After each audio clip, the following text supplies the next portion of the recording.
नमस्कार, SPT news में आपका स्वागत है। पेश है 11 जून बुधवार दोपहर 3:15 बजे राजस्थान के विभिन्न शहरों की 15 बड़ी खबरें।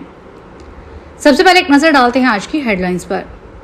डीजीपी रवि प्रकाश बोले, सरकार ने दिया जन्मदिन का तोहफा। कंटेनर में घुसी एमपी से लौट रही बारात की गाड़ी। खाटू श्याम से किडनैप 3 साल का रक्षण मथुरा में मिला। 78 साल के हुए लालू, तलवार से काटा केक। राहुल गांधी का पीएम मोदी को लेटर, 2 मांगे उठाई। और अब खबरें विस्तार से सुनिए। राजस्थान पुलिस मुखिया के पद पर आज DG ACP doctor Ravi Prakash ने ज्वाइन कर लिया है। उन्हें इस दौरान पुलिस मुख्यालय में गार्ड ऑफ ऑनर देकर स्वागत किया गया। कार्यवाहक डीजीपी रवि प्रकाश ने मीडिया के मुखातिब होते हुए कहा कि मेरा रिटायरमेंट 30 जून को है। 19 दिन मेरे पास हैं। मैं प्रयास करूंगा कि इन 19 दिनों में जो संभव हो सकेगा वो काम करूंगा। राजस्थान पुलिस की स्थिति बहुत अच्छी चल रही है। क्राइम और लॉ एंड ऑर्डर की स्थिति प्रदेश में अच्छी है। यह स्थिति कायम रहे, यही मेरा प्रयास रहेगा। मुझे सरकार ने यह जिम्मेदारी दी है, इसलिए मैं सरकार का आभारी हूँ। मेरा जन्मदिन 13 जून को है। सरकार ने मुझे जन्मदिन से पहले यह तोहफा दिया। राजस्थान में एक बार फिर तेज रफ्तार का कहर देखने को मिला। जयपुर ग्रामीण इलाके के रायसर थाना क्षेत्र में आज सुबह भीषण सड़क हादसे में दूल्हा दुल्हन सहित 5 लोगों की मौत हो गई।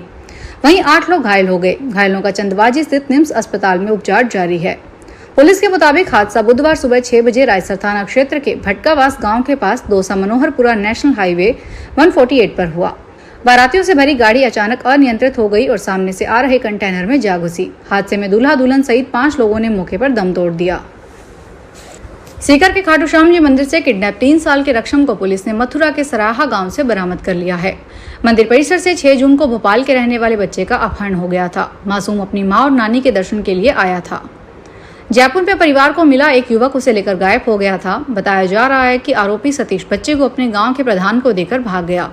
प्रधान ने पुलिस को बच्चे को लेकर जानकारी दी। सीकर एसपी भुवन भूषण यादव ने बताया कि आरोपी का क्लू देने वाले को 25,000 का इनाम दिया जाएगा। सीकर पुलिस से जुड़े सूत्रों का कहना है कि बच्चा मिल गया है, लेकिन आरोपी फरार है।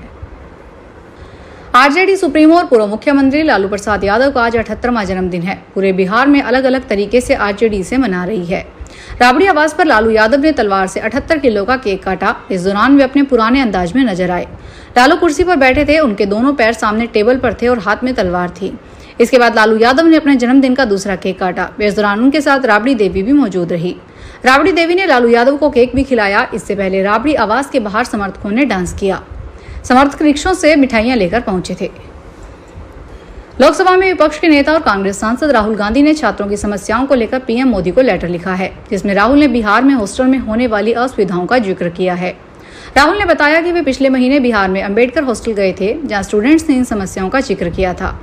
राहुल ने इसके अलावा छात्रों को मिलने वाली स्कॉलरशिप का भी मुद्दा उठाया। राहुल ने लिखा कि दलित, एसटी, ईबीसी, ओबीसी और अल्पसंख्यक स्टूडेंट को स्कॉलरशिप में देरी नहीं होनी चाहिए। राजस्थान की भजन लाल सरकार अब स्कूलों के सिलेबस में बदलाव की तैयारी कर रही है। नई शिक्षा नीति के तहत तैयार हो रहे सिलेबस में छात्रों को भारत के गौरवशाली इतिहास से रूबरू कराने के लिए यह बदलाव किए जा रहे हैं।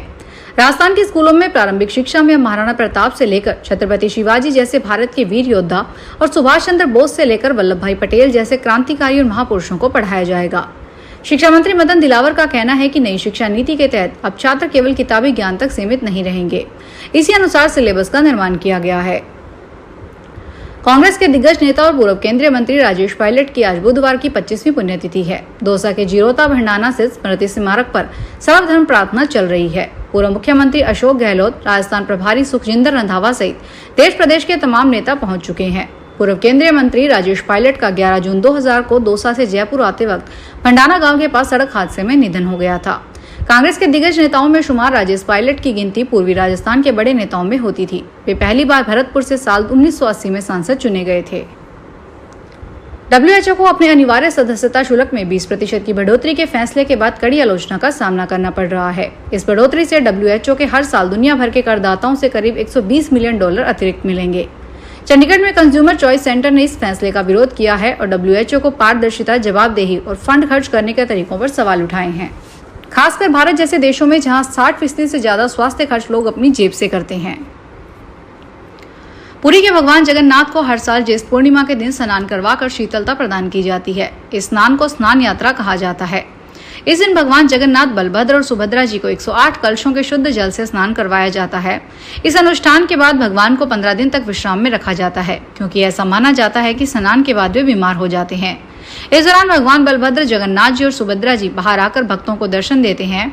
ये स्नान 108 स्वर्णिम घड़ों से करवाया जाता है। उन घड़ों में जो जल भरा होता है वो सारे तीर्थों का मिश्रित जल होता है। बांसवाड़ा का गोविंद गुरु जनजातीय विश्वविद्यालय का शिक्षा सत्र 2025-26 एक बार फिर अतिथि व्याख्याताओं के भरोसे रहेगा। विश्वविद्यालय ने 29 विषयों के लिए 113 अतिथि व्याख्याताओं से आवेदन मांगे हैं, जिन्हें मौसमी रोजगार मिलेगा। आवेदन की अवधि 16 जून से 7 जुलाई तक तय की गई है। विधि ने नवाचार करते हुए पहली बार विद्या संबल योजना के तहत ऑनलाइन आवेदन कर प्रोसेस किया है। कुल सचिव डॉक्टर अभिषेक गोयल ने बताया कि राज्य में सभी शिक्षण संस्थान में विषय अध्यापन बाधित नहीं होगा। इसके लिए विद्या संबल योजना लागू की है। झारखंड उच्च न्यायालय ने सोमवार को कांग्रेस के वरिष्ठ नेता राहुल गांधी को केंद्रीय गृह मंत्री अमित शाह के खिलाफ कथित अपमानजनक टिप्पणी के सिलसिले में 6 अगस्त को चाईबासा में सांसद विधायक अदालत के समक्ष व्यक्तिगत रूप से पेश होने का आदेश दिया है। लोकसभा में विपक्ष के नेता राहुल गांधी ने 2 जून को विशेष अदालत के आदेश को चुनौती देते हुए उच्च न्यायालय का रुख किया था, जिसमें उन्हें 26 जून को अदालत के समक्ष पेश होने का निर्देश दिया गया था। गांधी के अधिवक्ता ने 26 जून की जगह 6 अगस्त की तारीख मांगी। अदालत ने यह अनुरोध स्वीकार कर लिया। टीवी सीरियल देवों के देव महादेव में पार्वती का किरदार निभाने वाली एक्ट्रेस पूजा बनर्जी के साथ हाल ही में एक बड़ा स्कैम हो गया। दरअसल एक्ट्रेस और उनके पति कुणाल वर्मा एक बड़े फ्रॉड का शिकार हो गए। दोनों के साथ पैसों की धोखाधड़ी हुई है, जिससे कपल को बड़ा झटका लगा है। इस बात की पूरी जानकारी पूजा और कुणाल ने सोशल मीडिया पर एक वीडियो के शेयर करके दी और बताया कि इस धोखाधड़ी के बाद उनकी सारी सेविंग्स खत्म हो गई है और अब उन्हें दोबारा सब कुछ शुरू करना पड़ेगा। पूजा बनर्जी ने बताया कि पिछले 2-3 महीने में उनके लिए बहुत तनाव भरे रहे हैं। धौलपुर नगर परिषद की ओर से की गई कार्रवाई ने विवाद खड़ा कर दिया है। मंगलवार देर शाम को कोतवाली थाने के पास स्थित एक निजी होटल और उसमें चल रहे अस्पताल को नगर परिषद ने सीज कर दिया। नगर परिषद की टीम नाले की सफाई के लिए पहुंची थी, लेकिन टीम ने नाला सफाई छोड़कर होटल और अस्पताल को फायर एनओसी न होने पर कारण सीज कर दिया। होटल मालिक गौरव गर्ग ने नगर परिषद की टीम को फायर एनओसी के लिए जमा किए गए आवेदन की प्रति दिखाई। नगर परिषद के आरआई रजत जैन ने होटल में चल रहे निजी अस्पताल को अवैध बताया। राजस्थान लोक सेवा आयोग की ओर से एनालिस्ट कम प्रोग्रामर उपनिदेशक एग्जाम 20 अगस्त को प्रस्तावित है। इसमें आवेदन करने वाले कैंडिडेट्स को अपना नाम, पिता का नाम, फोटो, जन्म तिथि व जेंडर के अतिरिक्त अन्य संशोधन ऑनलाइन करने का अवसर दिया जाएगा। साथ ही बिना योग्यता आवेदन करने वाले कैंडिडेट्स अपना फॉर्म भी विड्रॉ कर सकते हैं। इसके लिए आज से प्रोसेस शुरू किया गया है और लास्ट डेट 17 जून है। आयोग सचिव रामनिवास मेहता ने बताया कि परीक्षा के लिए जारी विज्ञापन में उल्लेखित शर्तों के अनुसार ऑनलाइन संशोधन का अवसर अभ्यर्थियों को दिया गया है। भारतीय रेलवे ने वेटिंग लिस्ट वाले पैसेंजर्स के लिए नए नियम लेकर आई है। अब यात्रियों को सीट कंफर्म हुई या नहीं, इसकी जानकारी ट्रेन निकलने के लिए 1 दिन पहले पता चल जाएगी। रेलवे ने अब चार्ट बनाने का समय ट्रेन के चलने से 24 घंटे पहले कर दिया। अभी सिर्फ 4 घंटे पहले रिजर्वेशन चार्ट बनाया जाता था। ऐसे में वेटिंग टिकट वालों को आखिरी वक्त तक कंफर्मेशन का इंतजार करना पड़ता था। फिलहाल इस बुलेटिन में इतना ही, फिर हाजिर होंगे बड़ी खबरों के साथ। अगर आप भी अपने आसपास की छोटी बड़ी और महत्वपूर्ण खबरों से अपडेट रहना चाहते हैं तो सब्सक्राइब कीजिए हमारे चैनल एसपीटी न्यूज को और प्रेस कीजिए बेल आइकन पर।